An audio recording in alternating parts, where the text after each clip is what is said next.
আল্লাহ রাস্তায় চললে সবচেয়ে একটা বড় প্রাপ্তি কি জানেন? এখানে শান্তি পাবেন। শান্তি শান্তি, এই জায়গাটাতে শান্তি পাবেন, বিশ্বাস করেন।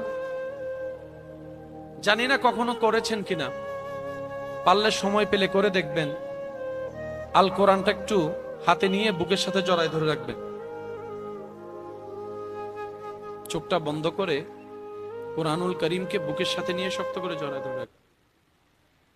প্রথম 5-6 সেকেন্ড হয়তো আপনার মনে হতে পারে আপনি কোরআন বুকে জড়িয়ে ধরে রেখেছেন একটা জায়গায়।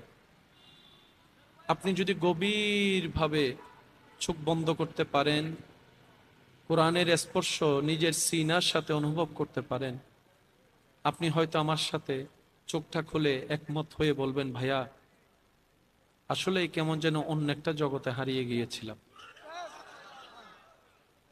আমি কোরআনটা বুকে ধরেছি 5-6 সেকেন্ড, 10 সেকেন্ড হয়তো অনুভবে ছিল।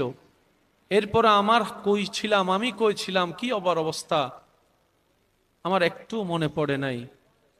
অথচ আমি কোরআনকে স্পর্শ করার 2 মিনিট আগে টেনশন করছিলাম জীবন নিয়ে, কষ্ট নিয়ে, ভাবনা নিয়ে। আমার ভাবনায় শরীর কেঁপে উঠছে ভবিষ্যৎ কি হবে।